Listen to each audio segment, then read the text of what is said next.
My husband and I saw what we believed to be a Sasquatch on the night of June 12th, 2021. We were driving home together with our daughter at approximately 9:30 p.m. when we turned onto our street. Mind you, we live in the deep countryside outside of Lawrenceburg, Tennessee. My husband turned the wheel slightly to turn onto our street, and there was an animal figure with fingers touching something on the ground, picking at it with its fingers. When the animal saw our headlights turning, it intentionally averted the headlights, ducking underneath them. It was only about 5 feet from us in front of our vehicle at one point when we turned toward it. It was fully in the headlights. The animal then bounded across our neighbor's yard. It did not run on 2 feet the way a human would. We thought the animal was a gorilla at first. Its movements looked extremely human-like. It bounded with its front legs in the same way that a gorilla does, except its arms were so long, it moved unbelievably fast. Of course, we considered that it could have been a person dressed in a hairy costume, but it moved way too fast to be a person. It was definitely not a bear. It was more like a gorilla, or a person covered with hair. It was covered in dark brown or black hair. The animal cleared our neighbor's 250 to 300-foot grass lawn in only about 6 seconds, then disappearing from view. Our daughter, who was 4, did not see the animal, as she was playing on her iPad. When we pulled up to our house a minute later, I was terrified to get out of the vehicle. We had no idea what we had seen, and because it was so fast, it could have turned around and been to our house in about 10 seconds. I got up the courage to run to my house door and unlock it, as we all ran inside. We were terrified. We both saw the animal. However, it was my husband who saw it that had fingers, and it was observing something on the ground. I did not see that part. I just saw the part where it began to run, and when it cleared our neighbor's lawn. We had considered that maybe it was a bear, but it was just too ape-like to have been a bear, and it was too fast and slim. It did not run on all fours of its legs exactly the way a bear would have. Not to mention, a bear does not walk on 2 legs this comfortably.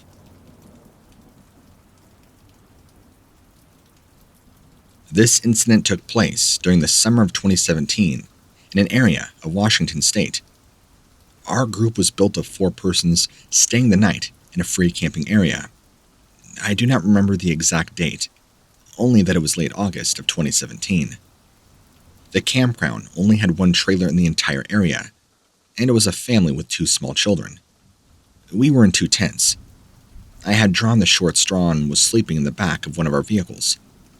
The campground is very remote, no cell service, 1 road in a kind of situation, and runs along a river. It also coincides with free-range area for cattle.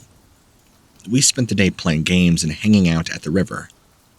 The night was spent by the fire, typical camping trope. We all retired to our sleeping quarters. It was roughly 3 in the morning when I woke to a rustling outside. I was in the back of the Jeep. The windows were down, and the doors unlocked. It was pitch black outside, and I sat up and looked out. There, hunched over the picnic table, was a large black mass going through our stuff for trash. Yes, I understand the variables at play in this situation. We had left our trash out, raccoons or bears being the best bet. However, the argument I have, and what I know for a fact what plays over in my head, this mass was almost leaning on the bench, seating, hunching over, cycling through our bags and trash. Not to mention later that morning, once we all had to go out and inspect the area, there was no mess, no trash scattered, or a scene that happens when animals do come into camp. When I saw it at first, my natural instinct was bear, so I slowly rolled up the windows and locked the doors. I watched this thing about 15 feet away. An absolute black mass in pitch dark forest moved from one side of the camp to the other. I did not have a flashlight. Even if I used my phone, I was shaking with fear, for myself and my friends were only feet away in tents. I lay down and closed my eyes and just waited till light broke through the trees.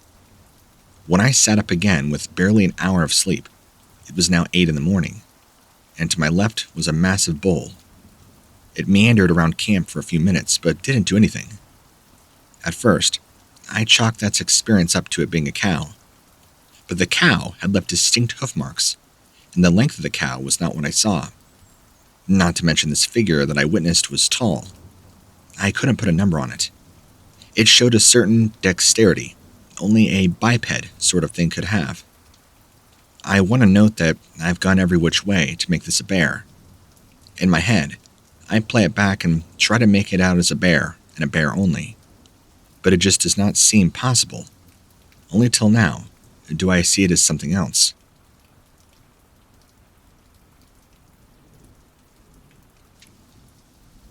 I live near Asheville, North Carolina. I own a landscaping and irrigation company. I grew up about an hour east. My parents had 30 acres that was surrounded by 6,000 acres of game land. I've played in the woods, hunted, and camped my entire life. Plus, my business also allows me to be outside year-round. I was starting up an irrigation system in a large gated and wooded Gulf community in the mountains of Arden, North Carolina, basically about 15 minutes from Asheville. This community joins the Pisgah National Forest, approximately 300 square miles of forest. This was around April or June of 2016. I was standing in the backyard, facing the control box, which is attached to the house. So, my back was to the woods, maybe 30 yards to the tree line. And I hear this large crash. The same sound a large tree makes as it falls through other tree limbs when it's falling.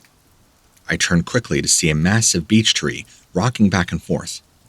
Leaves were floating down, but no tree was falling. I've been in trees this size. I'm 6'2", 250 pounds. There's no way I can make this tree rock like this. But I did not see what did it. So, watched for probably 30 to 45 seconds. Nothing happened. So I turned to finish my work. Then it happened again, but a different tree. This time I knew something was up. Bears don't jump from tree to tree like that. So I walked to the edge of the yard and watched for a few moments. No movement in the trees. The canopy is very thick here. The only way I could have really seen anything that was hiding would have been to walk to the bottom of the tree and look up. But I was not about to do that. So, after a while, I walked back to the control again. But I walked backwards. It seemed silly, but I felt it was whatever it was watching me. When I reached the control, I turned to face it. Then, turned back to the woods again quickly, to see if I could trick it or catch it jumping. Nothing happened. I began working again, assuming the show was over. Then it happened again. A third big tree, rocking after a loud crash. At this point, I was so freaked out, so I ran to the truck and left. I just rescheduled the job. I've been in the forest for my whole life. Never been afraid in the daytime. Bears don't do that. They climb up and down. Cats don't make loud crashes if they would have to when they run after the first one. Whatever did this had to have been huge. I could not make those trees rock even if I wanted to. Plus, it was watching and waiting for the perfect time to jump, so I would not see it. Bears here aren't that worried about being seen. They know they can't be hunted in those developments. You have to make them leave. This was something different. I wish I had the balls to walk to the base of the trees, but I don't. I was afraid. I've been training to handle myself.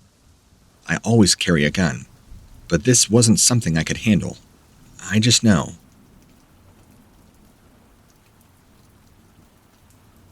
I was hiking about 2 to 3 miles from our camp in Wenatchee National Forest and was sitting on a bluff that gives an excellent view of the surrounding ridges.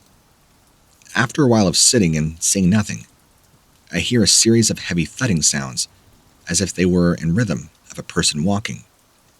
I had no idea what it was. I thought maybe it was a deer bouncing away, but it didn't quite sound right. The thuds were almost cartoonish. Real heavy and loud.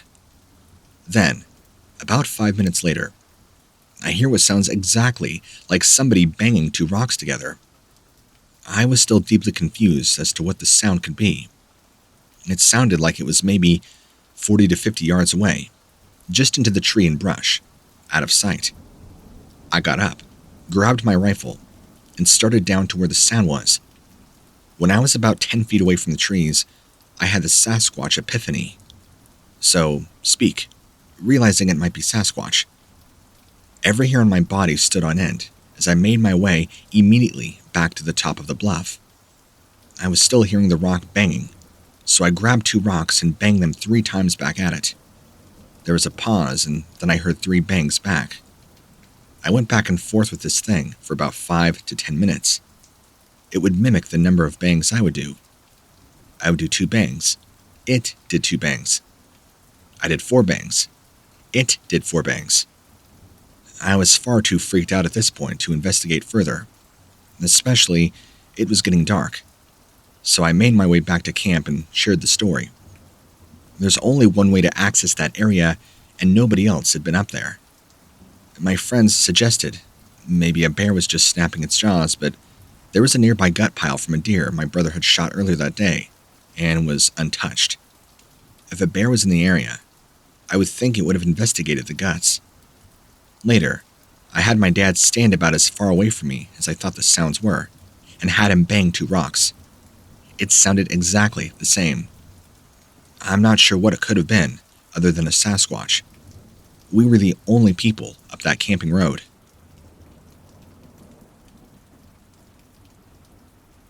In October of 1997, I was returning home from work on US Highway 2 and 41, just outside of Gladstone, Michigan, in the Upper Peninsula. I got off work at 5, picked up my kids from daycare, stopped at the local sub shop, and headed out of town. My son was in the front seat with me, and daughters were in the back. We had just left Gladstone city limits on a 4-lane highway, heading northeast to our hometown of Rapid River, when I noticed what I thought was a hunter crouched down on the opposite side of the median of the highway. I was the only car heading that direction. There were 2 cars heading southwest in the other lanes. As I approached, I said to my son, "Look at that stupid hunter. Why is he just sitting there?" But as we got closer, the man, or now I say creature, stood up. It was brown-colored, just like the grass, which in October in the Upper Peninsula of Michigan, everything turns brown. It crossed the highway with a couple of steps. It then was on the other side of the highway within seconds.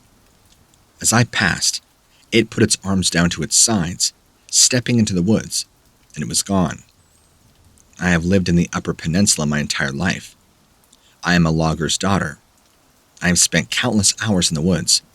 I've seen bears, deer, wolves, coyotes, almost every living creature here in the Upper Peninsula. I own horses, and this thing moved faster and more graceful than a horse at a full gallop. My mind raced after I saw this thing, looking for the logical answer of what this could be, and the only thing that it could have been was a Bigfoot. I cannot describe how big this thing was, how long its arms were, and how fast it moved and disappeared into the woods. Even though very close to town, this area is very swampy. No people live here. But I have to say that 2 days after that I saw the creature, it was reported on the local radio station that a Bigfoot was spotted on the same highway. The DJ made fun of the report. This is why I never reported it to anybody. Wish you guys were around when this happened. All I know is that to this day, every time I drive past that spot, I think of the creature that I saw that day. I know that that will go to my grave, knowing that I saw one of nature's greatest secrets. The incident occurred on June 9th, 2021, at approximately 5:15 p.m. It began raining around 3:30 p.m., ending around 5. I had to get the grass mowed. It was already too long. Usually, when I mow, I have my cell phone in my shirt pocket, but since it rained, I didn't want to take the chance of it getting wet, so I just left it in the house. I was mowing in the direction of north to south. There are several large farm fields behind my house.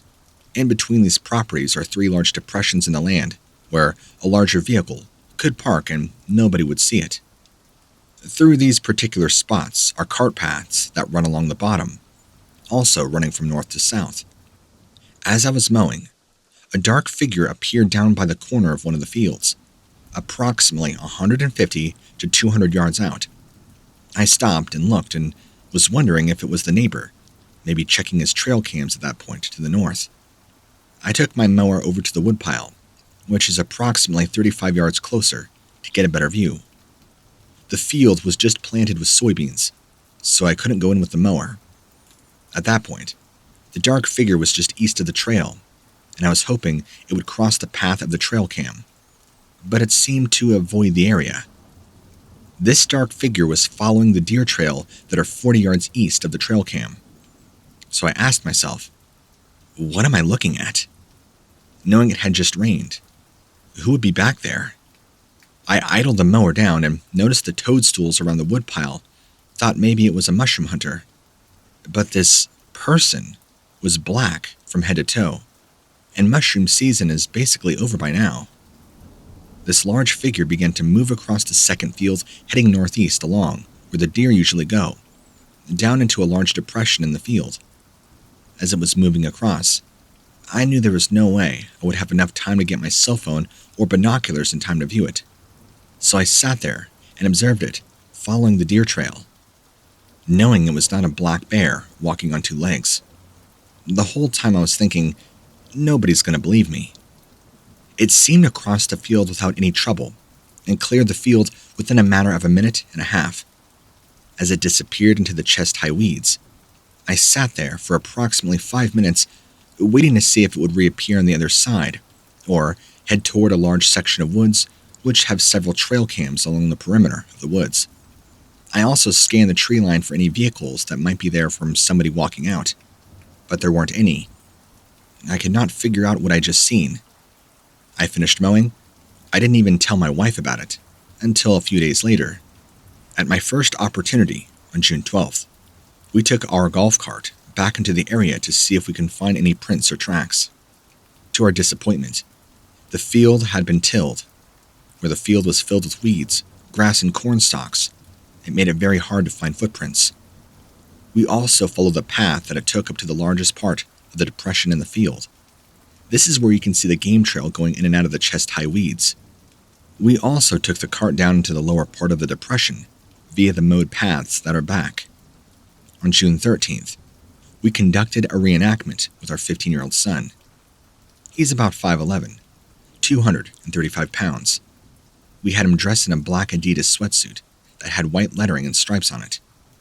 My wife took him on the golf cart to the area where I saw the black figure. I sat at the back of the woodpile on my mower to watch for him. Through cell phone conversations with my son, I had him put up his hood and walk the same path, 3/4 of the way through the field, all in black. My first observation was that what I saw on June 9th was much bigger, and moved through the field easier than my son did. He was trying not to walk on the newly planted soybeans, trying to miss the old corn stalks in the field. Because of this, it took my son much longer to cross. He was close enough that I could actually see the white parts of his pants. Because of that, I know that what I saw was all black. Note, in May, we saw less deer in the area, possibly due to the farmer tilling the field. And for the month of June, we have taken cart rides and have seen less deer in the area overall. I haven't told too many people for fear of being made fun of. My wife didn't really believe me until we did the reenactment. She even says that there's no way you can miss something all black from head to toe back there. I just can't seem to shake it from my mind.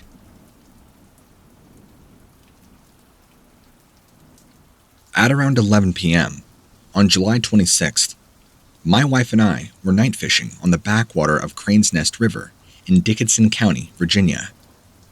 My wife's head was hurting, so she decided to take a nap, and we had heard something large walking in the woods, but wrote it off as a bear or a deer, as both are plentiful in our area. She had been asleep for about an hour when we heard a large knock about 50 yards up in the tree line. Then, about 15 to 20 seconds later, several hundred yards up the ridge, there was another knock. Both sounded as if somebody had taken a 4x4 post and struck a tree with it. 10 minutes later, this splash sounded like something weighing 20 to 30 pounds had struck the water, waking my wife. It's not unusual to hear large fish jumping at night, But this was different. After the splash, no more than a couple of minutes had passed, and there were 2 more knocks. They were closer than the first one. We pulled anchor, reeled in our lines as we were leaving. We heard 2 more. My wife said she heard the knocks up on the ridge, but I did not hear those. Just the sound of a large animal walking up the river the same way we were traveling, as if it were following us. When it came to a shallow cove where it would have had to swim, we stopped hearing the walking sounds. This is the second time we encountered this animal. We had an experience about a month earlier, and we heard a big animal walking around. We heard big splashes in the water, as if it were throwing things at us that night as well.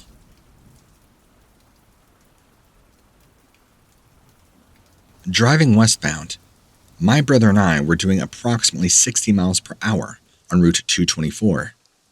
3 fire trucks from the Odessa Montour Fire Department were coming in the opposite direction, lights and sirens on as they were responding to a call. Suddenly, this creature darted across the road from our left to right. It was illuminated by fire trucks and our headlights.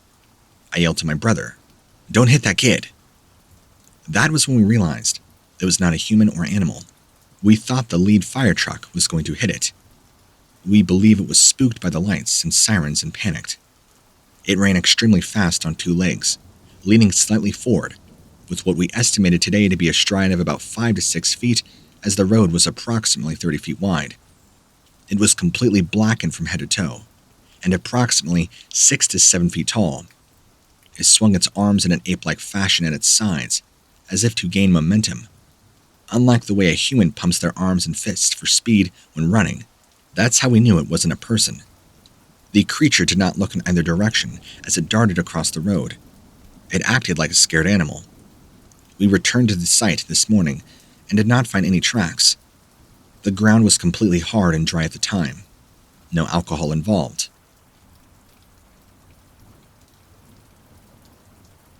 On July 9th, at approximately 10 a.m., I noticed my 5 chickens were missing. The chicken coop was full of feathers, but no bodies or blood. I did a perimeter check and came across an extremely large footprint. I went back to the house and brought down a tape measure to the footprint, measured it, took pictures with the tape measure beside it. The footprint measured length 18 inches and around 9 to 10 inches wide. On the 23rd of July, Tim Thompson, who is a BFRO investigator of Ohio, had contacted me, and he came out to investigate. During Jim's first visit, he found 4 more footprints near the original. Jim stated that the other prints were about 4 feet spread apart from each other. On July 24th, at approximately 12:38 a.m., I heard a sort of yelping noise coming from one end of my property and heard a quick response. Same type of noise come from the other end. At nighttime now, every now and then, on my property, I get an eerie feeling that something or someone is watching me.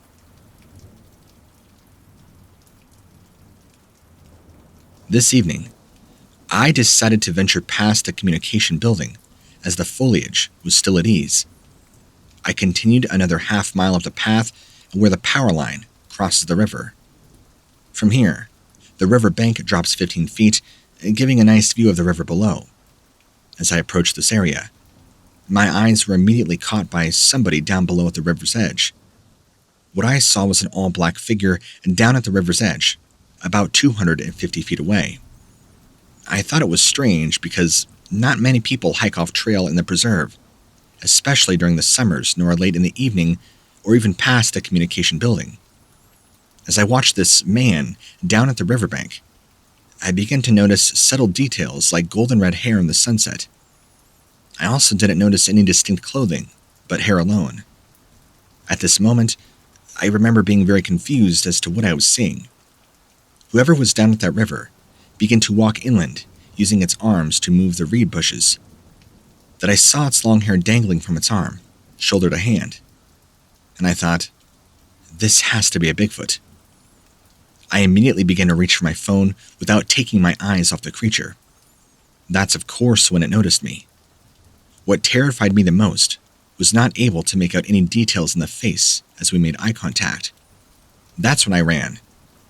I continued to run until I met a couple with their dog back at the communication building. I will never forget the look of confusion on their faces when I come sprinting around the corner. I wanted to tell them so bad about my experience, but I continued to run, as I knew they would not believe me. The following day, I returned to look for prints, but was unable to venture into the overgrown foliage. The experience was not enough to scare me away completely. Instead, it's made me all the more cautious, especially of my surroundings. I continued to exercise all around that area until I moved to Arizona in July of 2019.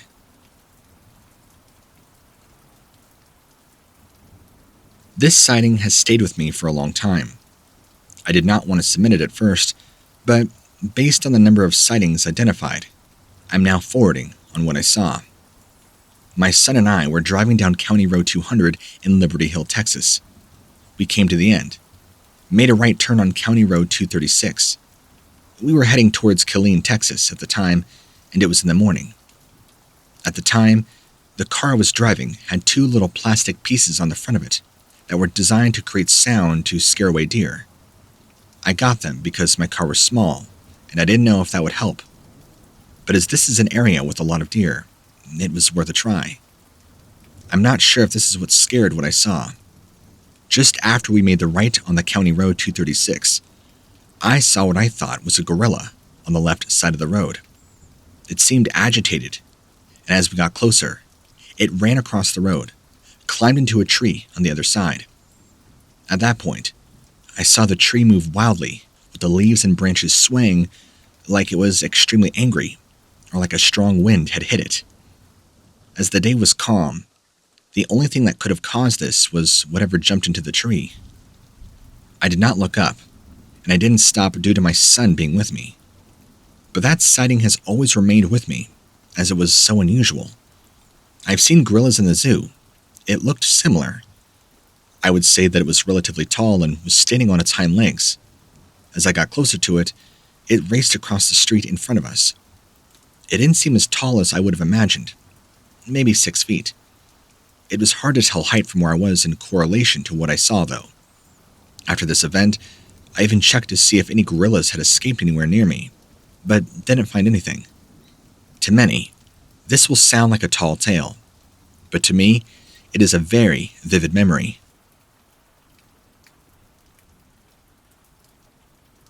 First of all, thank you for taking my story. I was born in Clay County, Kentucky. I have lived in several states since: Ohio, Indiana, Pennsylvania, Tennessee, and now West Virginia. My story takes place while living on the Kentucky and West Virginia border in 2008. The coal industry is a very important part of the economy in this area. Underground mining requires battery-operated equipment due to the exhaust of internal combustion engines. I was working for a company that rebuilt the batteries that ran the equipment. These batteries weighed 100 to 150 pounds each. I picked up some batteries for one of the mines in our area and started on my route. I went to Charleston, West Virginia, turned down Route 5, which led me into a very rural area. The road went from blacktop to gravel, then to dirt.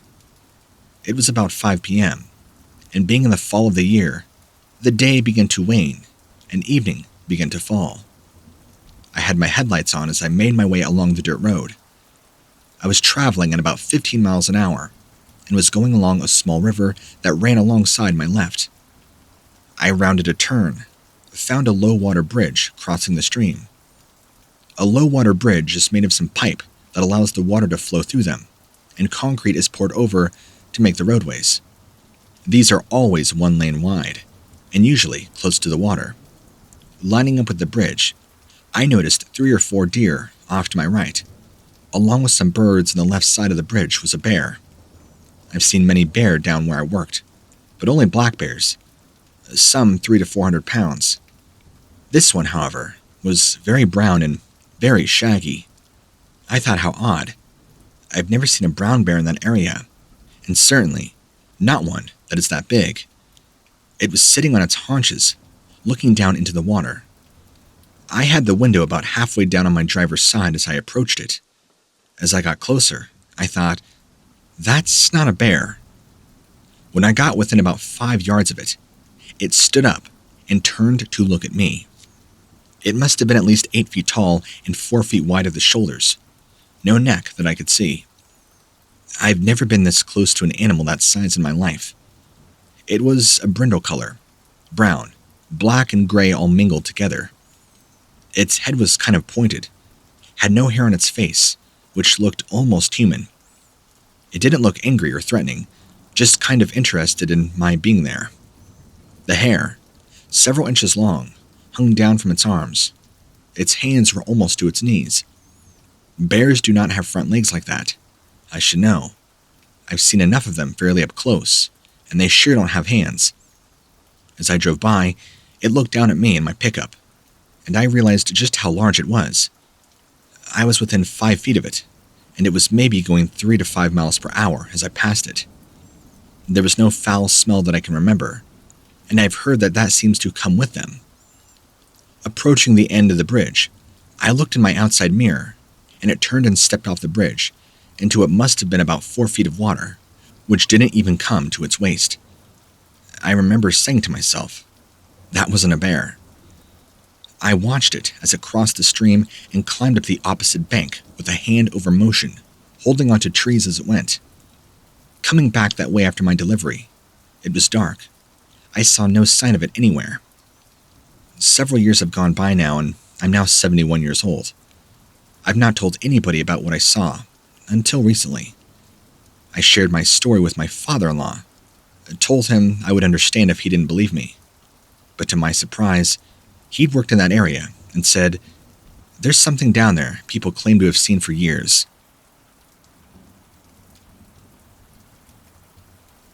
What myself and my brother-in-law found was a structure built of mainly blackberry vines. We were scouting for deer on an abandoned farm in an area that had been stripped for coal about 35 years prior. Deer was plentiful, but not as much as present day. When we came across it, we were both following a path that materialized and split into 2 directions around a spoil bank. My brother-in-law went one way, I the other. Both paths lead to the top of the soil where we came onto the structure. We were in total amazement, noting it was kind of an igloo shape with an opening to enter. The briars were woven together to form the walls, and the inside had been cleared, like it had been mowed. We stood amazed at what could have made it. We had never heard much about a Bigfoot at the time. Nobody in their right mind would have been in that area fighting thorny vegetation and biting insects to create such a thing. Then, about a month later, the same brother-in-law and his cousin were walking out of a hollow near dark, and they heard the strangest animal they've ever heard. When they went to try and tell the family about it, they got laughed at. Neither ever forgot it or entered the property in the dark. It wasn't until maybe 20 years later, when I happened on a Bigfoot program show showing such a structure, that bell went off as to what we'd saw. Also, around the time, other people had reported seeing things peeking in windows around the county. Summer of 2020, quarantine year. In late July, I was hiking with a friend along the Rio Chama. Although we were just on the other side of the river from town, the railroad was not running. The campground was closed, and the majority of the town was empty. This was a short day hike, as we are seniors. We had a dog accompanying us, a pit bull mix, for part of the way. Before we reached the river, we had to return the dog to the car. She became unusually excitable and fearful. Note: my friend and the dog live up on the mountain. The dog is very used to wildlife and has treed a bear before. Anyway, windows down and dog much happier, we returned to our walk. We had crossed the river and was on the trail that runs by the bank when we heard a series of hollow knocking sounds. These were loud and resonant, not woodpeckers or falling branches. A short time later, they were repeated at a distance, the knocks sounding lighter in tone, like a hit on more solid wood. The knocks close to us responded. We decided that it was in our best interest to leave the area now.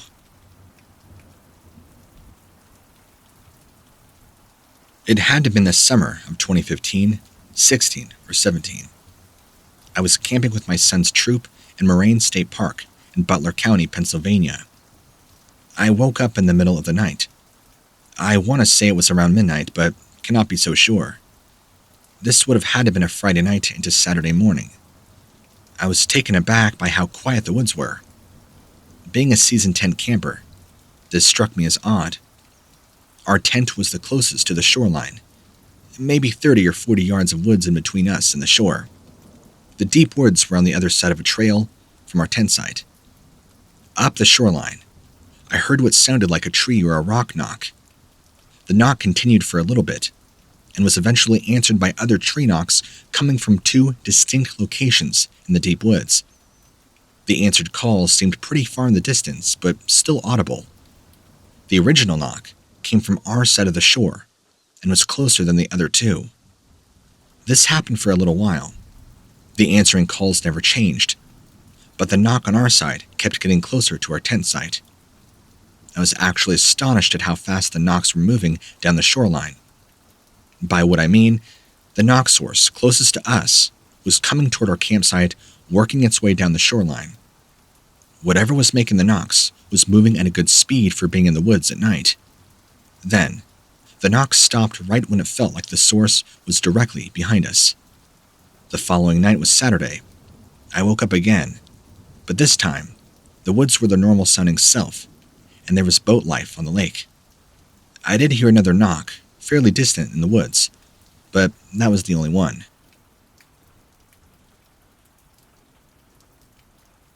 I want to share an experience my family and I had near Lake City, Colorado, on June 12, 2021. We have visited Lake City for several years in a row, spending a week there each summer. One of our favorite places is actually Deer Lakes, about 15 miles southeast of Lake City off of Highway 149. We always spend several evenings out there fishing, cooking out, and watching wildlife. Also found in that area are two ponds known as the Upper Mill Pond, nearest Highway 149, and the Lower Mill Pond, another mile or two down the road.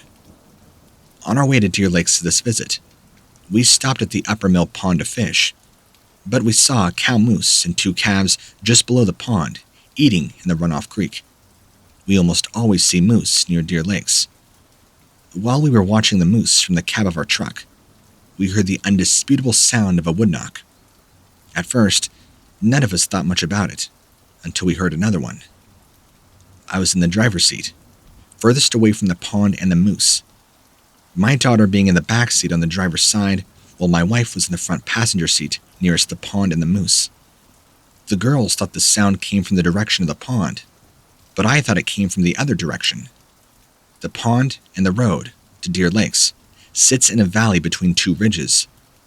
The tree line on the east, or pond side, is only about 100 yards away from the road, while the tree line to the west, or opposite the pond, varies.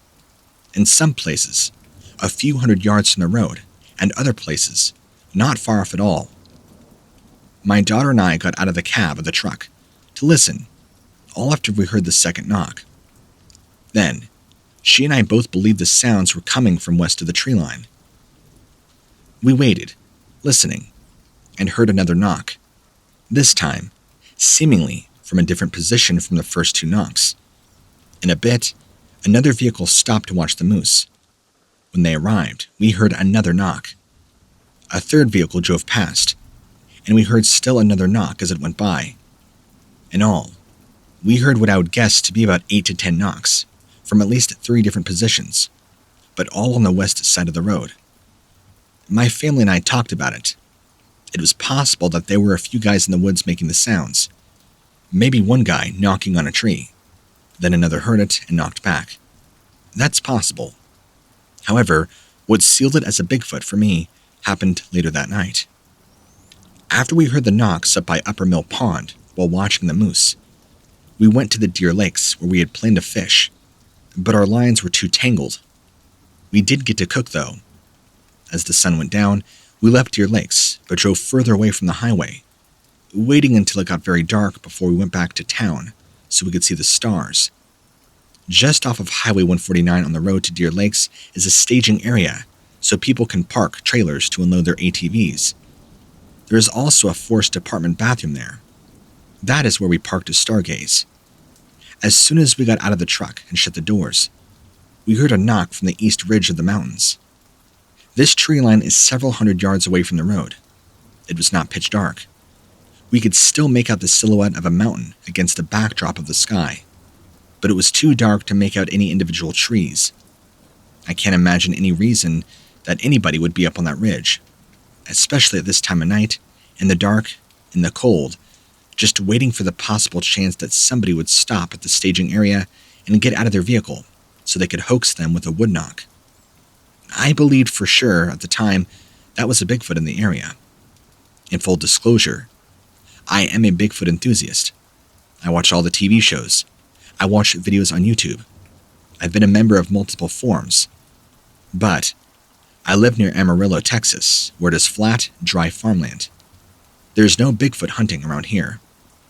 I always keep my eyes open, though, when we visit the mountains or wooded areas. But this is my first experience of anything that I would possibly contribute in any way to Bigfoot. On a related note, a few years ago on an earlier trip to Lake City and Deer Lakes, my family and I were getting ready to leave Deer Lakes. I had to visit the men's room before we drove back to town. So my wife and daughter were walking up the path from the lakes to the parking lot. They heard what they described as an incredible crash, very loud and sudden. An adult male moose was in the upper lake eating when the crash occurred.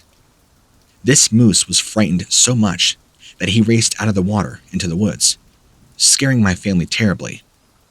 When I came out of the restroom, they were at the truck, asked me if I heard the crash. I had not heard anything, somehow. They told me what happened, and I instantly thought of Bigfoot pushing over a tree in the woods up from the lake. There is no way for us to know for sure.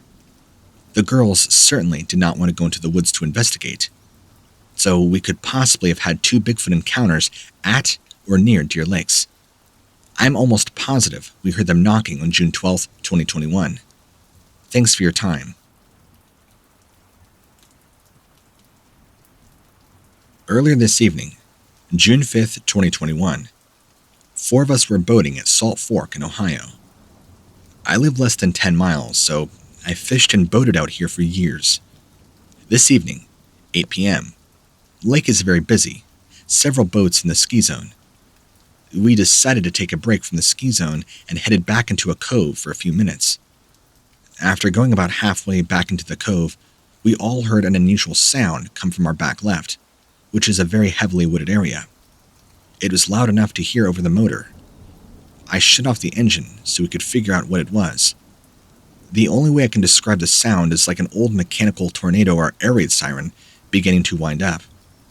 The sound had a very unusual pronounced low-end frequency, or bassy in layman's terms. You could literally almost feel the sound. There are no sirens located out here. I have never heard a sound like that at all, or anywhere before. We've all heard stories of Sasquatch being out here, but I'm very skeptical of this kind of stuff and joke about it usually on every outing. I thought it was unusual, but Bigfoot was definitely not my first answer as to what we heard. After we got back home and the kids in bed, I Googled Bigfoot air raid siren and eventually came across the infamous audio clip called the Ohio Howl. It's very close to what we had heard, except ours was much closer.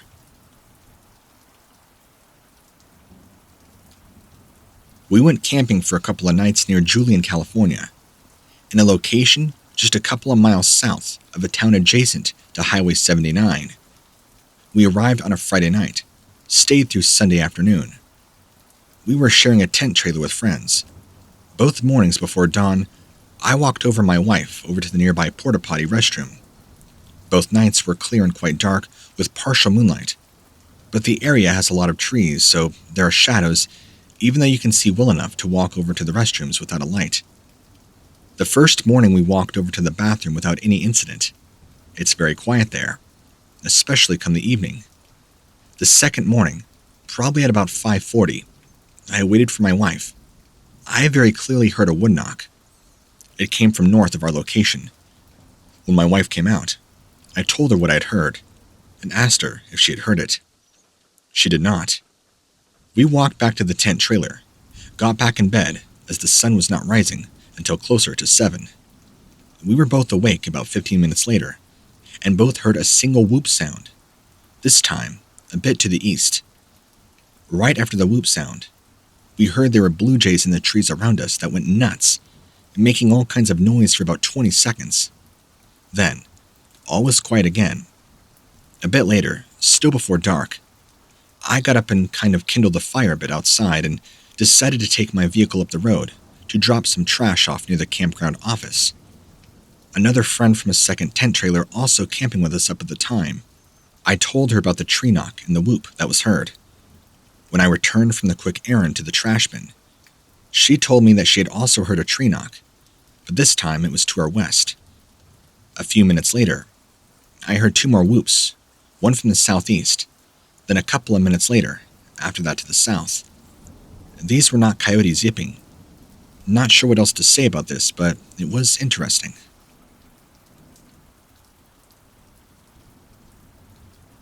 On August 26th, around 2:20 a.m., my 2 cousins were driving back from Minnow. They took the back roads to get home faster. They were about 2 to 3 miles from home, on Country Road 7. They said that they were just talking, and noticed on the left side of the northbound lane a large, hairy brown 7 to 8 feet tall figure that was standing there. They said they were going roughly about 50 miles an hour and slowed down a bit. As they passed by it, they tapped on the brake, and the brake lights, they saw it, punched it back home. They said that they were so scared they were going at least 90 miles to get back. As they got to one of my cousin's house, they went up and woke up my uncle, told him they saw Bigfoot. Then, they drove to my house, woke me up. So I said to them, "Yeah, right, like you seen a Bigfoot around here." They were both scared and shaking, so that's when I knew that they saw something.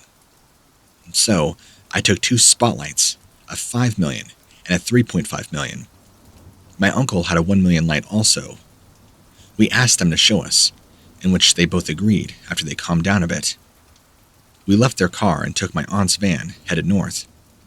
They showed us the spot and I marked by throwing out a full bottle of water. I asked them, which way do you think it was going, and if they seen more. She said that it might have been moving west. So we headed westbound on Country Road 6, just north of White Shield. As we headed about 1 to 2 miles west from Country Road 7, we turned northbound on Country Road 5. We were spotlighting in the cut wheat fields. I was on the passenger side. My uncle was driving. We were both looking around, with the lights, when I picked up bright red reflections of eyes. As I told my uncle to stop, I noticed that this thing was on all fours moving west towards us. Then it stopped, and what looked like it sat down. I mean, it looked like a gorilla from the movies. As we stopped and sat there, we must have been watching it for about 3 to 5 minutes. It seemed unreal to me, but as I started to realize that this is happening, that we don't have gorillas in North Dakota, that is when my uncle noticed 2 more sets of eyes behind the one we were watching. My cousin started screaming and cussing at us to leave and get to the cops and Game and Fish. So, after that, we began to turn around and head back. I noticed it stood up, and that's when I said, "Hurry, let's get up and get Game and Fish out here." When I arrived at my house, my cousin called the BIA. They said they will contact the game warden. My uncle and I told my cousins to tell them that we're going to come back down there and wait for the game warden. My cousin stayed. My cousin's husband wanted to go with us, as we started to turn on Country Road 5. That's when we noticed the smell of urine and old sweet slough odor. It wasn't us.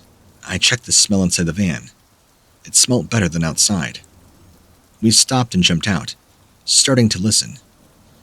That's when we noticed the truck lights on Country Road 6. It was the game warden. We flashed him down and talked to him, gave all the info, so he said he would check the field out, and left, moving east with all his spotlights. As we talked to my uncle, said to try and call it. So my cousin's husband made a howling sound, and sure enough, another sound came back, a faint bellow southwest of us, about a half a mile. There is no cattle around there, so we began heading in that direction and stopped where we thought the sound was at. We had the windows down and began listening for any sound. There was none, not even crickets or birds or grasshoppers chirping, so we all turned around and left. Stopped the game warden, and we stayed looking around until 7 a.m. that morning. We noticed that there were lots of slough and deep weeds, a place for a good hiding spot. On the next day, we began looking for prints. We found some impressions in the cut wheat field and ditch. The prints were close to about 15.5 inches and about 6 inches wide. We stopped a BIA officer and told him that we found some impressions. He came out there and took some pictures. The footprints pointed in an east direction as we began to track them, and they started to zigzag. We also found 3 other sets that seemed like they were zigzagging around. After 30 or so minutes, we tracked it to a tree row where it seemed that there were spots of cut hay into piles, and pine tree branches 2 inches thick snapped off, the sap still oozing out from the break. The sunflower or tall weeds stem in that spot. There was no tall weeds around that spot. So we walked around and found a slough just at the end of the tree row, about 200 yards away. I had the same stems from the weeds. On the 31st of August, my uncle and I kind of made a path of direction. It looks like they follow sloughs and a small ponds for maybe drinking water. The direction was taking them to Lake Sacagawea, as we tested that theory, where we were west of White Shield when we heard a low scream. A dog that lived at a farm house started to bark. Where the spot we seen it, to the location we heard it, our theory was correct. On September 4th, since we left them alone for a couple of days, we went to the spot where we thought they should be at. No luck. They weren't there, so that was the end of our search or hunt.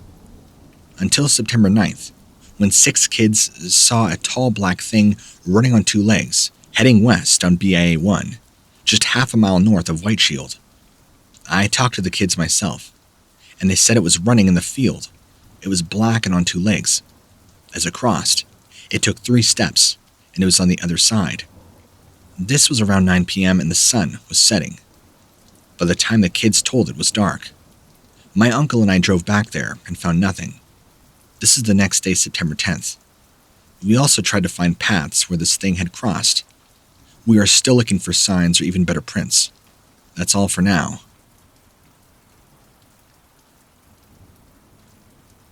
My book, Night Side of Gold, was written from hindsight and remembrance of encounters with Bigfoot during an 8-year mining venture in the Santa Lucia along the coast of Southern California. Now, in the lagunas around Julian in San Diego County, I have been actively pursuing reports of Bigfoot in these mountains, in the desert below, and most particularly within certain Indian reservations. In February of 1981, I happened to be at the right place at the right time. I met a young native boy who talked openly of his interest in Bigfoot. He had seen him on the reservation and knew the location of the caves where Bigfoot had hid. He would take me there. He guided me up a fearfully storm-wrecked road. My ancient van was not designed for such, nor my senior years to cope. But once started, there was no turning back.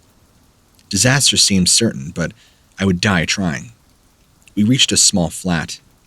"Park here," my escort said. Now we hiked down a canyon. I hiked ahead rapidly, and I eventually caught up with him, napping under a bush. Below him, a small stream followed a darkened canyon around a bend. I had parked in a bright sunshine in less than a mile. We had now descended into the sunless gloom. The caves are over there, but I am not about to go there. Until my guide refused to enter a taboo area, I had not really believed his story. I knew that no money or incentive on Earth will induce a native to enter taboo ground.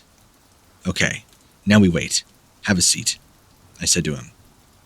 "What are we waiting for?" he asked. "To watch. He comes out this time of day and walks around. He drinks from those old rock troughs I showed you by the road. Sometimes he hangs up by that wrecked house where the road loop starts. You in a hurry?" I told him no, but that I was not about to drive back down the road in the dark. We hiked back to the van, which was completely concealed in the brush, until you reached the road. It was dusk when I drove out of the res. After a week of heavy storms had eased up, I sought out my native escort. Unlike before, he was neither friendly or talkative. Briefly, I was then told, "My people are not complaining. Our tribal spokesman is very displeased. You will not be welcome to return, with or without your friends, and trespassers risk being shot." So I backed down for a while, but I was not out. For 3 months, I planned for a return trip. A friend obtained permission from a well-known native to drive up the mountain, just to take pictures, to stay on the road and not wander around the reservation.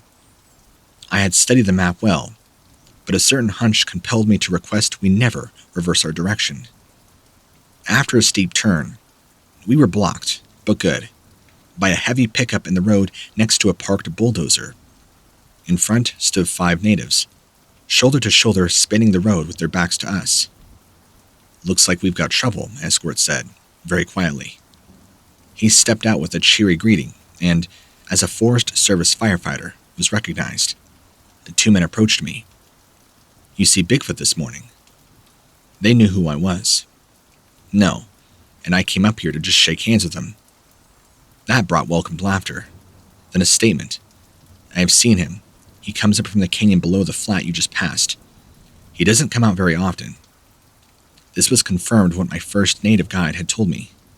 The sticky situation was smoothed out, but not to the extent that would continue to explore. I am presently biding my time for the right moment to return.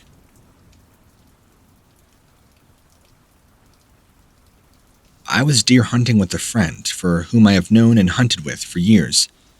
I was in my tree stand at about 9:15 a.m., and I noticed a shape emerging from the trees to my left. I then realized it was Scott. I noticed that there was something wrong with him, because he was pale white. He was coming up to the ridge extremely quick, and was looking behind him at all times. I mentioned to him, thinking he might have been startled by a big buck, but he let me know real quick that it was not so. Scott stopped at a stump to catch his breath, turned to look behind him once again. At this time, I became concerned. I've never seen him so scared. He finally arrived at my stand, obviously extremely disturbed. I climbed down from my stand and asked him what was wrong. He explained to me that something, which I chuckled at. He told me that something was behind him and got very disturbed with his presence, began to stalk him in a very aggressive manner. He then stood up to see what was walking around him, when all of a sudden, a horrible and terrifying yell shot through his body that shook him. He gathered his pack and proceeded to my stand. We talked and decided to investigate the situation, due to the fact that we were camped about a half-mile away. What we found was very disturbing. Trees snapped in half at 9 to 10 feet tall. Some very deep indentations that were 12 to 14 inches long. Normally, that would be no big deal, except it had not rained for some time. We followed the tracks for 2 miles until they went into extremely dense foliage. I passed this as of the jitters, but the next day, I too was stalked myself.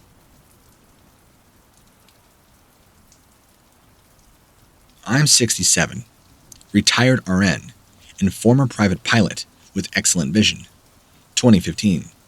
So I was not mistaken. It was not a bear. We have had a bear here by the deck, so I know what bears look like standing up to reach for the feeder. It was a sunny day.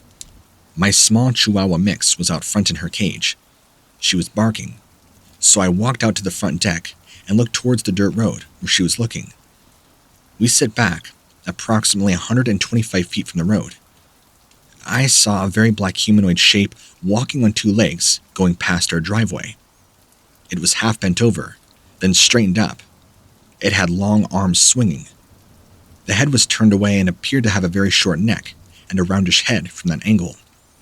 I said to myself, that looks like a chimp. I watched it for approximately 12 seconds until it disappeared behind the trees going east. There are spots that I can see through the trees to the neighbor's drive, so I was looking for it to either go up to the drive or continue on the road. When it did not, I walked out to the end of the driveway, approximately 200 feet, with my air horn. There was nothing on the road for some distance, Later in the day, I went out to that area with my small dog. She refused to even walk and was trembling. This was the same dog that almost went through a screen door to attack the bear by our feeder just a few weeks ago. I noticed an area of bent weeds that would have been where the creature had exited our woods, going into a small ditch, then back up to get onto the road before walking past our drive. On the roadside, in the direction that I saw it going, there were 3 barefoot-heeled depressions with faint toe marks, approximately 12 inches long. The area was dry with fine gravel, so not a clear print. The week before, I heard twigs snapping and weeds moving behind my fenced garden.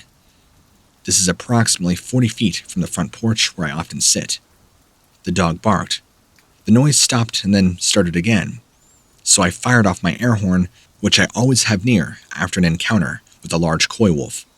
The cabin sits at about 100 feet above the river.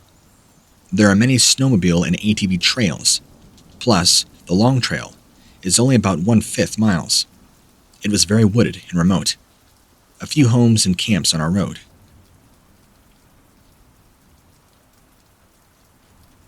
My wife and I were camping in the Cleveland National Forest, Mount Laguna area, east of San Diego.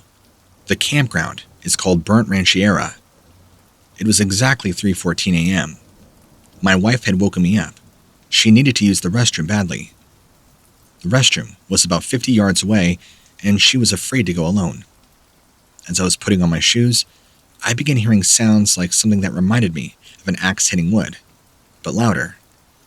It wasn't like somebody was cutting wood, because the sounds were not in rapid succession. They were 2 or 3 seconds apart. In total, I think I heard 4 or 5 of them. I put on my shoes, stepped out of my tent, and kept hearing them, finally realizing that they sounded like knocking sounds described by people who have reported Bigfoot encounters. After about 5 seconds, they stopped. I don't know if this was just because it was my imagination or not. I started to hear echoes of voices. I say voices because it sounded like somebody talking, but at the same time it was gibberish. The next day, my sister-in-law, who was camping with us, began to give us a hard time about all the noise we were making, getting out of the tent and going to the restroom. I asked her if she had heard the knocking sounds. She did. She described them as somebody dropping a heavy rock on plywood. I asked my wife if she had heard them, but she said she was still half asleep and trying not to wet herself. I've seen the show Finding Bigfoot and know what sounds Sasquatch reportedly make, but I never thought I would ever actually hear them myself.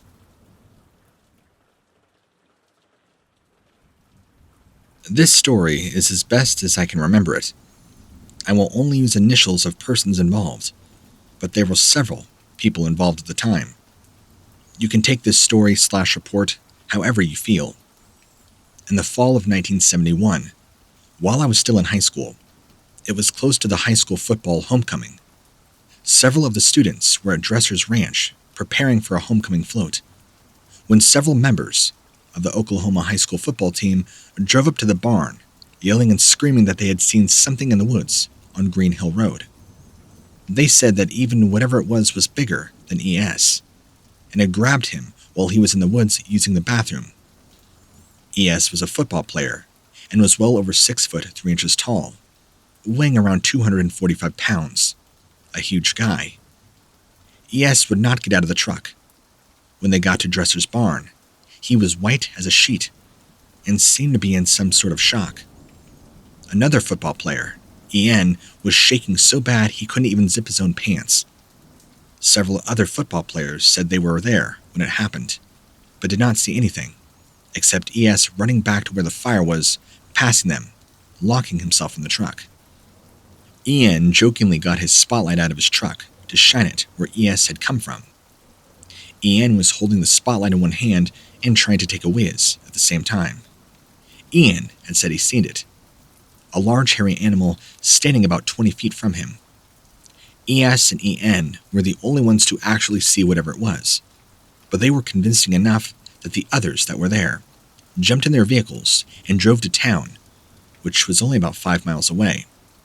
Since we have had one of our own teachers at Dresser's barn with us, they came there first.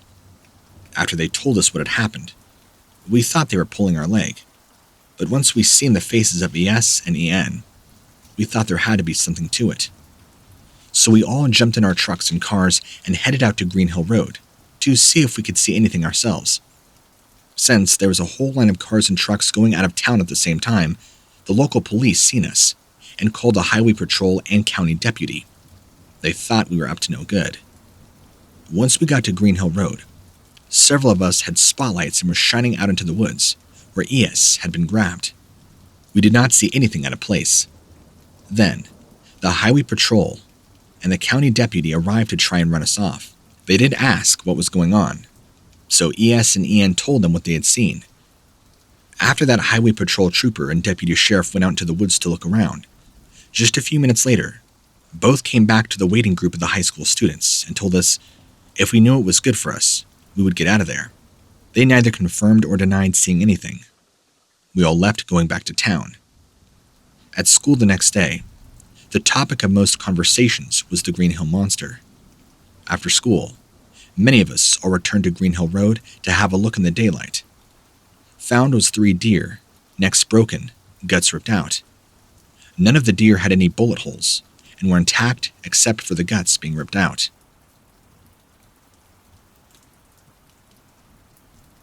While in infantry training at Camp Pendleton in California, we had dug in on a very large hill and were expecting an enemy force to attack in the night. I had one Marine with me, and to our left were 2 others about 30 yards away. They were also dug in. We had a steep rock-covered area right in front of us. We heard something coming up the side of the mountain. We could hear rocks rolling down the mountain. It came up over the edge, and the Marine, with me, yelled, "Halt!" It stood up right in front of us, about 6 feet away. I could see the outline of this creature, and it was huge. It looked to be about 3.5 feet wide. It had long arms and a pointed head. It was very tall. From the hole we were in, I had to look almost straight up at it. I couldn't believe how big it was. It was so tall, big and wide. I could see the very outline well, but not make out its features. It made no noise, and there was no smell we could detect. It stood there for about 1 minute, then walked between us and the other Marines. I was terrified at the time. My hair was standing up. I tried not to breathe. I had no idea what to expect from it. After it had passed and was out of sight, the 4 of us made sure we had all seen the same thing. Everybody said they were not going to say a thing. I have never before reported this, but I know they exist. My father worked for the Green Lake County Sheriff's Department back in the 1970s. During deer hunting, some hunters had seen a Bigfoot near Manchester, Wisconsin. The Sheriff's Department sent people out with snowmobiles to try and track it. They never found it, but had numerous pictures of the tracks in the snow. My dad showed me the pictures they had up on a bulletin board in their meeting room.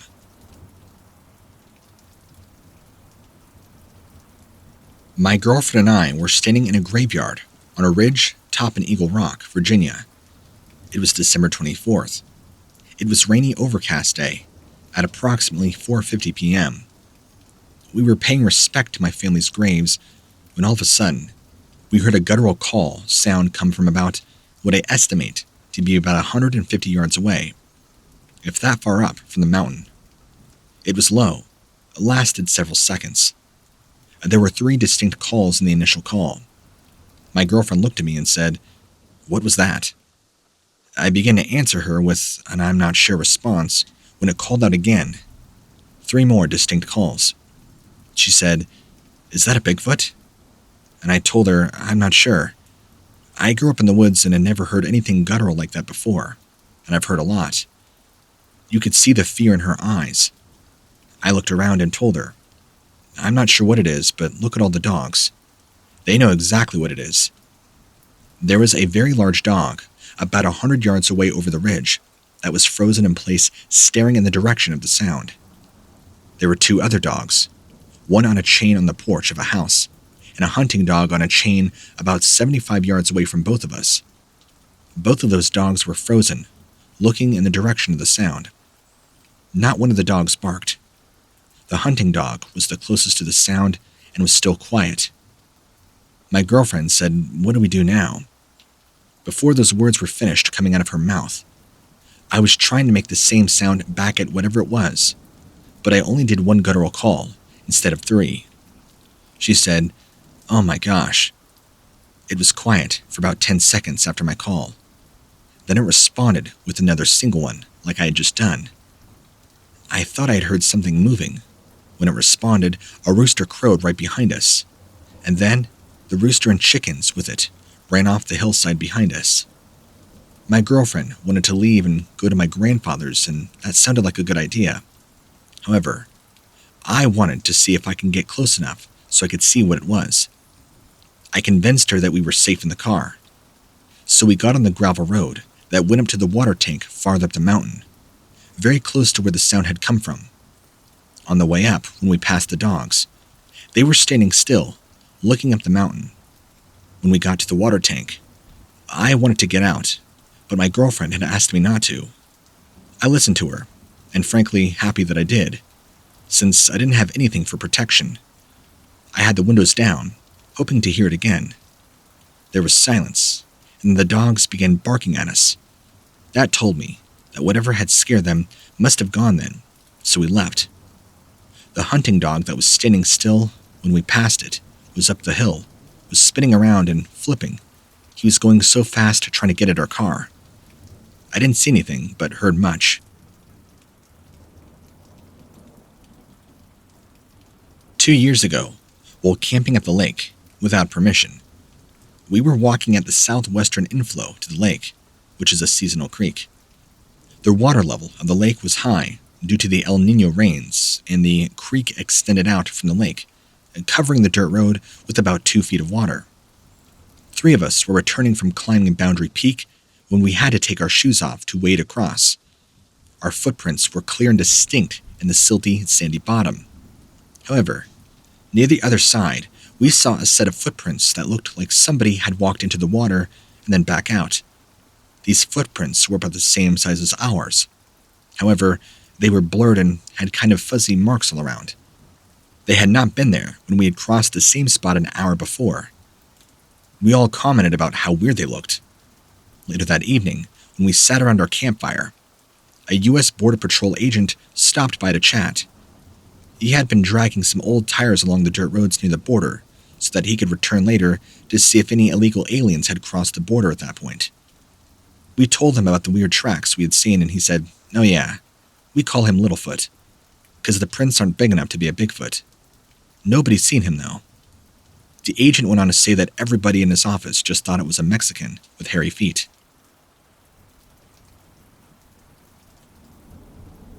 I was in junior high school for Crew Junior High. It no longer exists. I was riding on a school bus on a back road in Greensville after competing in a junior high basketball game with my teammates. We had lost the game, so my coach had told everybody on the bus ride he wanted no talking on the ride home, back to Nottoway. Well, almost everybody on the bus was asleep, or trying to get sleep because we could not talk. That is when I saw it. About 75 yards to 100 yards away from the road, down a hill was a cornfield with a scarecrow on a wooden cross in the middle of it. I saw out of the foggy window, because it was early winter, a huge figure standing like a man with hair all over it. I could tell it had hair, because it was thick and long from under its arms. It had to be about 8 to 9 feet tall.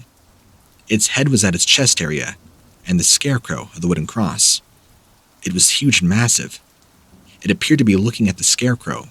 As the bus drove by, I sat up in the seat, trying to get a better look out the window, because I had the window cracked to get some air. I yelled at my coach and everybody on the bus, "Did you see that?" They all laughed and joked on me. I tried to get my coach to turn around and go back, but he was so mad at the team for losing the game, he just told everybody to be quiet and not say another word, or we would be running laps the next day. So I didn't say anything. What I saw that night has haunted me for a long time, until today, when I got a text message from my brother about an article he read from you guys. It was a Bigfoot sighting near the Brunswick counties. My brother knows of the stories that I've told and wanted me to know that I'm not the only one to have seen something like this in my own hometown area. I live now in Virginia, But where I live now is only about 45 minutes away from where this happened, where the story of the Fort Pickett sighting my brother had read happened, and about an hour and 30 minutes from Greensville.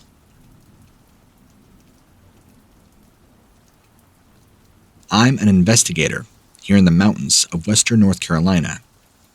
Having lived in the mountains all my life, I've enjoyed hunting, hiking, and mountain things since I was a boy. So, I'm very comfortable with being in the woods and, for years, have taken late-night drives to go see wildlife.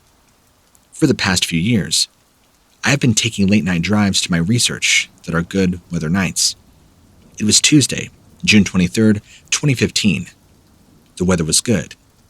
I decided to take a late drive to my research area. I was still on the main road, taking my time, and within 5 miles of my destination. I was not really thinking about Sasquatch, but just enjoying the late-night drive and some music. As I was rounding a slight turn on the road, I see a coyote on the right side. I slowed slightly as my eyes panned back to the road, and then I saw to my left. The creature just left off the road and behind the guardrail. My truck's side lights hit it just briefly where I could get a good look at it.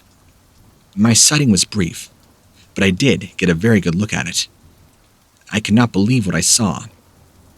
I went up the road and turned around as it caught me off guard. I did not even think to stop. I was trying to talk myself out of what I saw. Could it have been something else?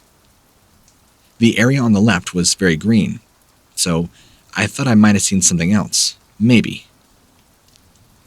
As I approached the area, I stopped and searched up and down for anything looking reddish-brown in color.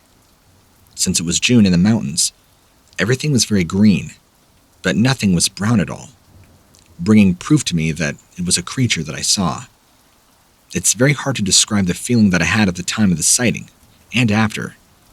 I was feeling very strange and could not believe what had just happened.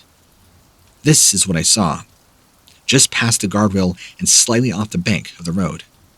A reddish-brown upright figure.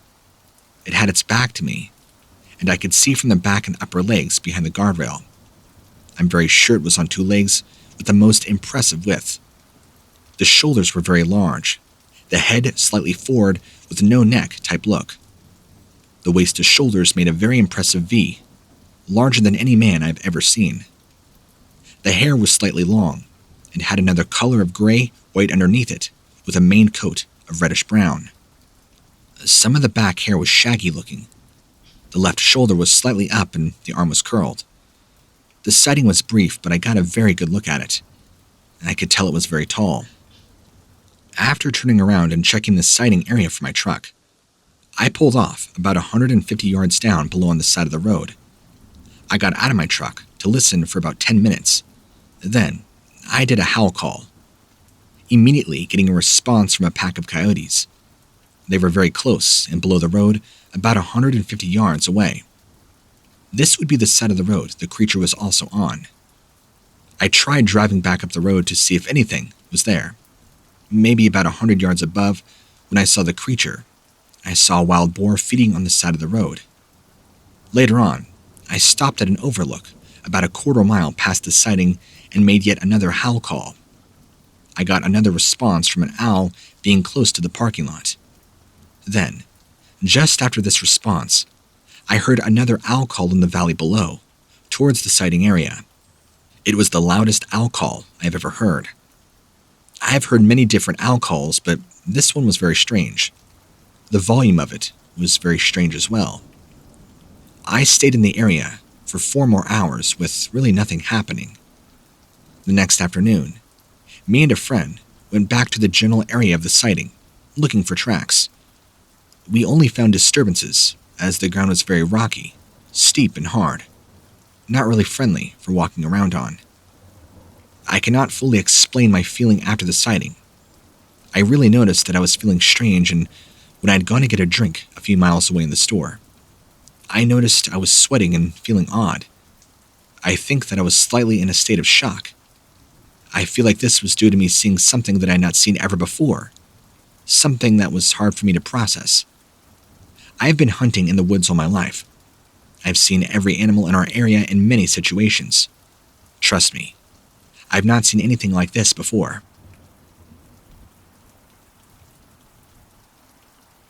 I've related this story only to very few people over the years, for fear of ridicule by my peers and doubt that anybody would ever really believe me. Anyway, in May of 1982, while serving on active duty at Camp Pendleton, California, I was temporarily assigned to a staff of Marines supervising a youth program, consisting of a rigorous series of 2-week-long mini boot camps for teenage boys. Camp Pendleton is flanked by the Pacific on its western flank, and by the Cleveland National Forest on its northeastern flank. 3 different mountain ranges intersect the base itself. I am very familiar with every nook and cranny on its over 200,000 acres of mountains, ridges, ravines, canyons, trails, backroads, and the likes. Anyway, on one particular calm night, after a long grueling day of forced marches, displays and demonstrations, we took all 300 boys up to a bivouac site for the night. The site is situated open meadow shelf above the infantry training school at San Onofre, 52 area. The boys were exhausted, yet eagerly setting up their shelter halves. They began to get a little too loud, so I began to quiet them and bed them down for the night.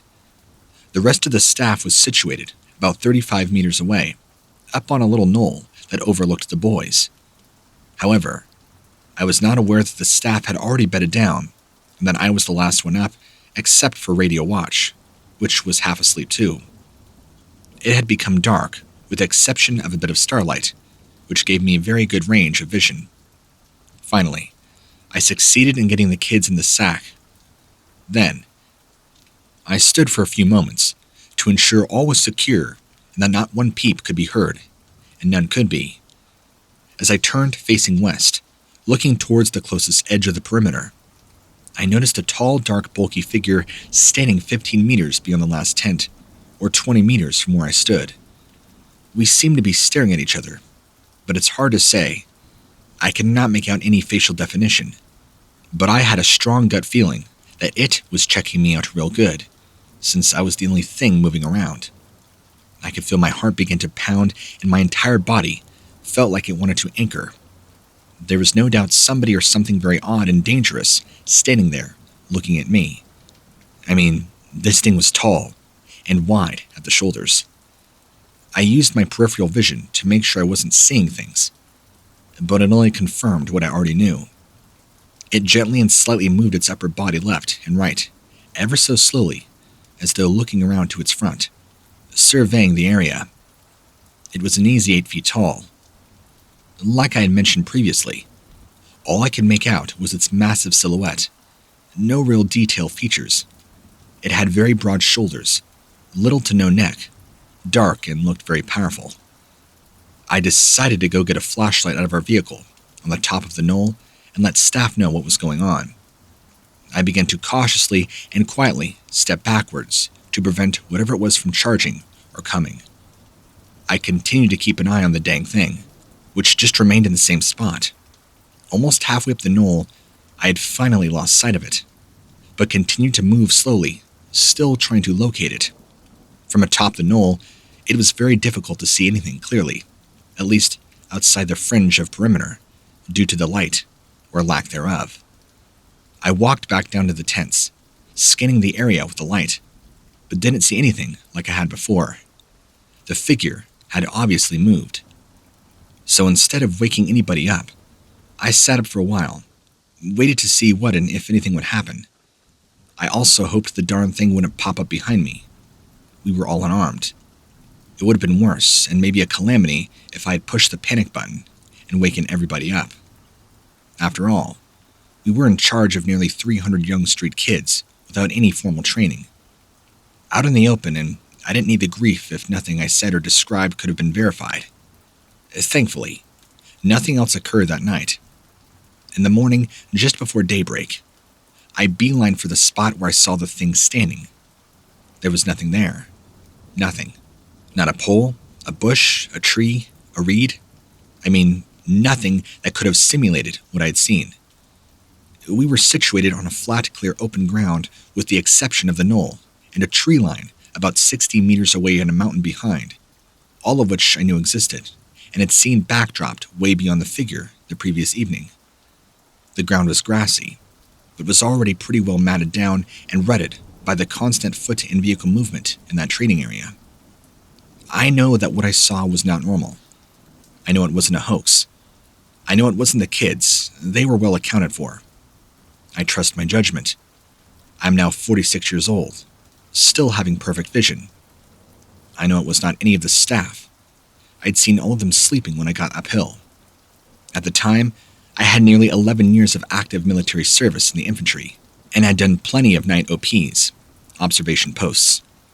To know how to use my eyes in the dark, and to know the difference between a bush and a moving object. This was big and real. Oh, and this thing was very quiet. I never once heard it make a sound.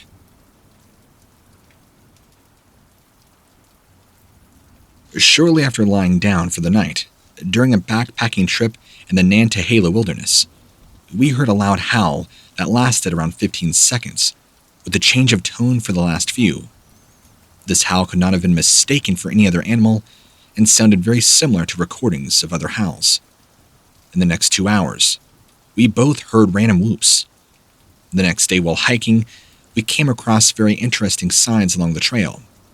The first was spotting what looked like a game trail that crossed the hiking trail. Upon closer inspection, the tracks in the well-traveled trail clearly were not made by a bear or any other four-legged animal. The footprints on the trail had left deep impressions where the heel contacted the ground, and footprints much larger than my foot were also seen. The distance between the tracks was approximately 5 feet on average, and the depth of the tracks, where the heel had sunken down, was 3+ inches. The ferns and weeds in the trail that had been pressed down were still green and flat, which made me think the tracks had been made with the past couple of days. I followed the trail in both directions, for around 150 yards. The footprints remained consistent in both directions. After traveling the hiking trail further down the ridgeline, for close to a mile, I spotted another trail that crossed the hiking trail. The footprints here were identical to what we saw at the first trail. I took pictures to gauge the depth and length of the prints. I found a stick on this trail that had blood on it. I regret not keeping it for evidence to see what type of blood it was. The location of both trails had some similarities.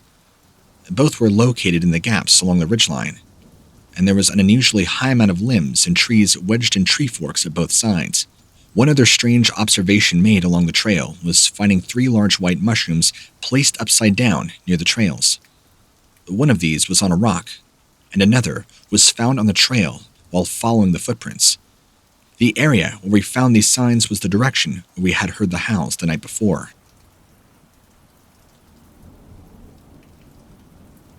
My friend and I had been searching for a place called Dickerson Quarry in Dickerson, Maryland, and had just located it on a map. We had to park on some railroad tracks by the aqueduct and walked through some very dense sticker bushes and overgrowth to find the place. To describe the quarry, it is located in the middle of the woods. It's about 75 yards long and about 30 yards wide, with very tall cliffs, about 50 to 80 feet tall in some places. However, there are a few places where you can walk down to the water's edge. As we were approaching the quarry, we heard this very loud screeching sound coming from about 25 yards away in the overgrowth itself. It was very loud, and it actually startled us when it first started. The only way to describe the sound would be to say it sounded like a pig getting slaughtered. We stopped walking, waited, but it stopped, whatever it was. We continued walking and found the quarry, hearing the strange sound several more times, always coming from a different place. We made a survey and located a place to go down to the water's edge to sit and rest. As we made our way around the quarry, we heard the screaming again, actually coming from the area where we wanted to go. We were not too alarmed though, being curious and stupid. We made it to the water's edge and sat down, began to look around and check the place out. I had picked up a stick off the ground, got out my pocket knife and began to carve on the wood. Suddenly, there was a very large splash in the water.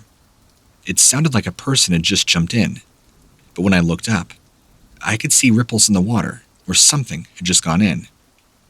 Figuring it was a rock falling from the cliffs, we began talking again. About 5 minutes elapsed, and we heard another splash.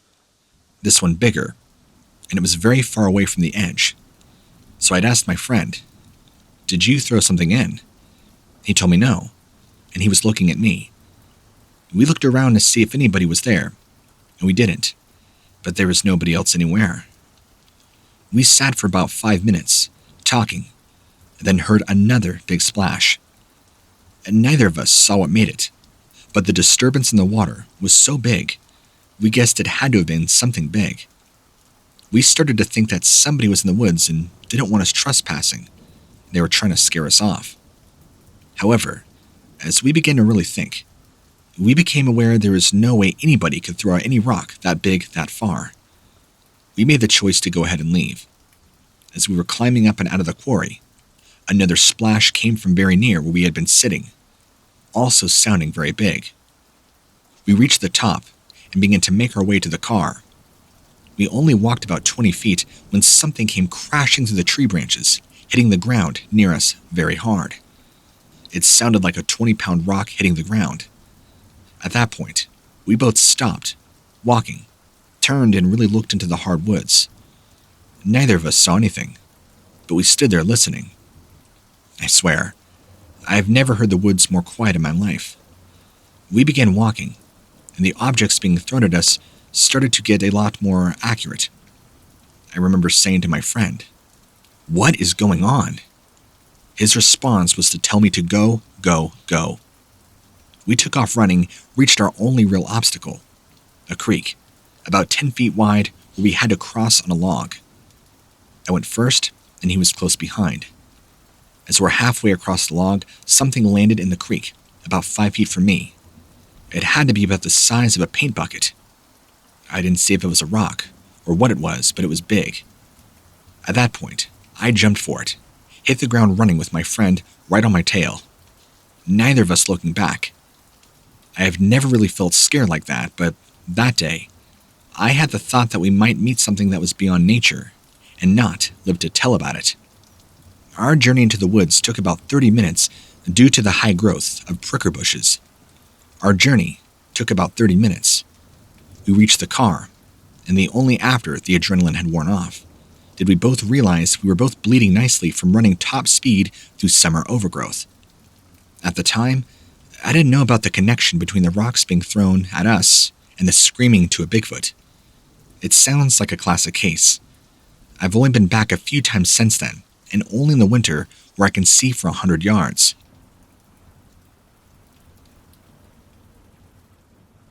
I was 17 and had an 11:30 curfew. I had left my girlfriend's house a little later than I should have. I was in a hurry to get home.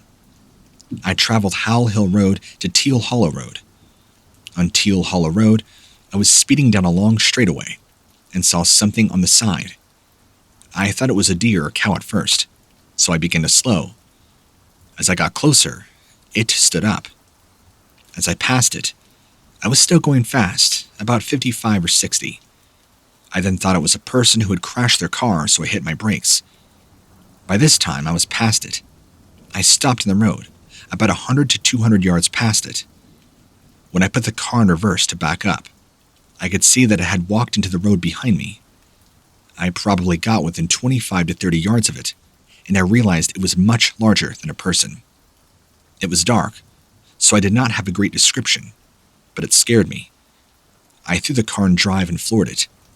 I drove like a bat out of heck until I got to Highway 64. When I got home, I was still shaking and still had tears in my eyes. I do not know what I saw, but it was big. It looked to be about 7 feet tall, almost half the width of my car. 20 years have passed and I still will not drive that road anytime close to dark. I get cold chills every time I think about what had happened. It scared me, whatever it was.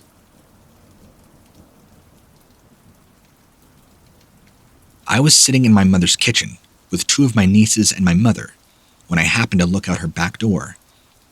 I clearly saw a very tall, approximately 8 feet tall creature moving on two legs at a very rapid pace through the weeds, bordering on her yard. I yelled, "What is that?" One of my nieces, standing near the door, whirled around, also seeing the creature. After a few seconds of stunned silence, we all went into the backyard, saw the creature, now in the yard itself, dash behind a storage building. I remember being very afraid, as was everybody else. We did not pursue whatever this was. As I said, this creature was walking on two legs, was around 7 feet tall, covered with very dark brown or black hair. The creature was walking at a stunningly rapid pace, its shoulders hunched, as this thing was moving away from us. We could not see any facial features, but the head appeared to be rounded.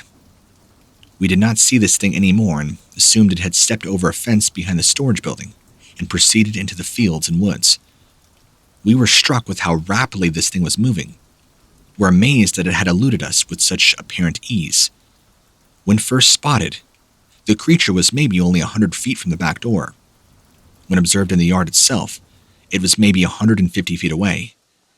We were too shaken to look for tracks, and were actually afraid to go into the yard for a long time afterwards.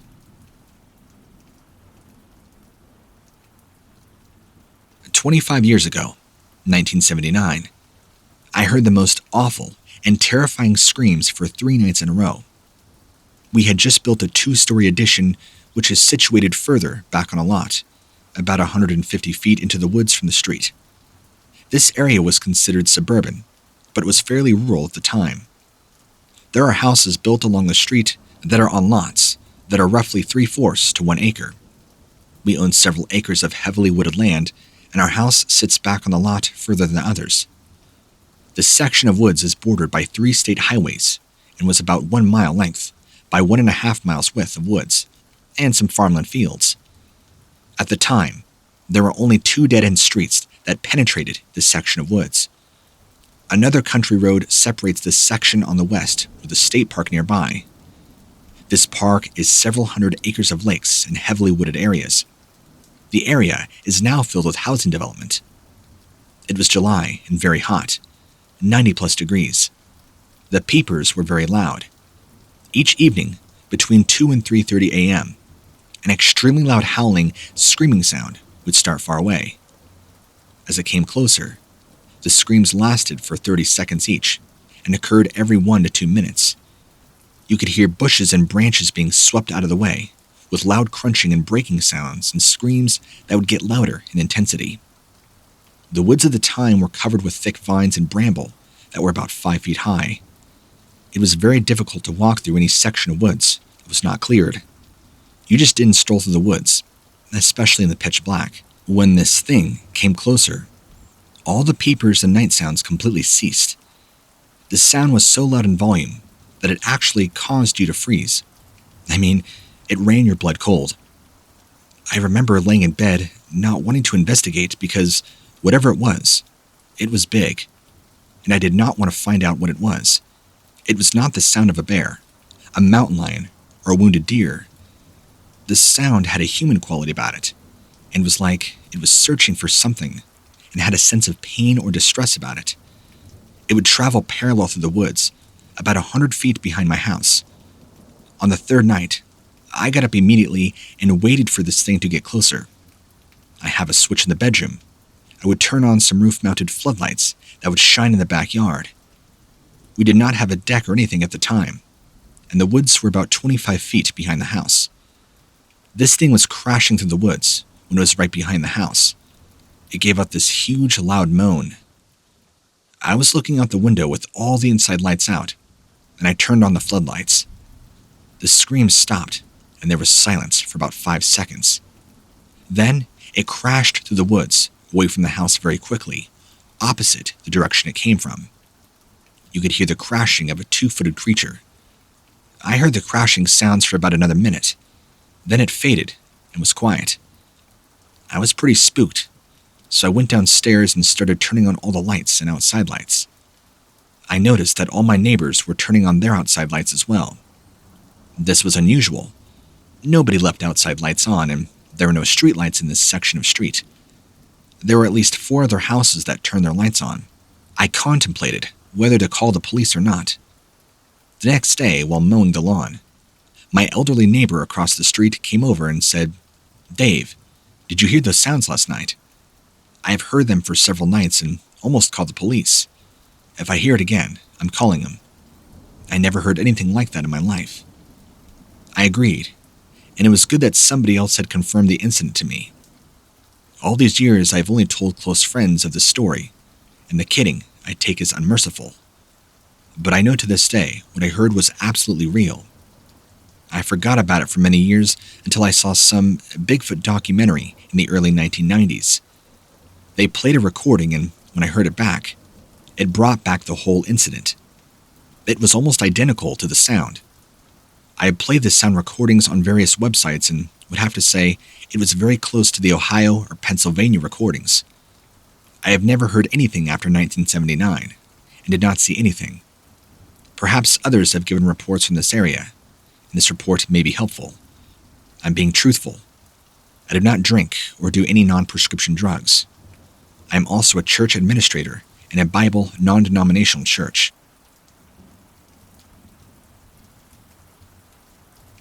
It was a mild day, and I decided to take a walk in the woods. After traveling about 5 to 10 minutes down a woodsy road, I heard 3 deliberate and distinct knocks, which emanated 50 yards away from inside the brush off to my left. It stopped dead in my tracks. I have read many incidents on the BFRO and could not believe what I was hearing. I composed myself and found what I considered a sturdy stick and struck a large pine tree close by in the same manner as I just heard.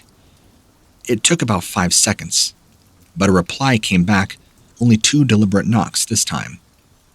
A couple of seconds later, another sound came from a direction parallel to the first, but about 50 yards apart. This sound was like a big tree being struck, but with the stick breaking on impact. When the stick broke, it sounded like it had a girth of a couple inches.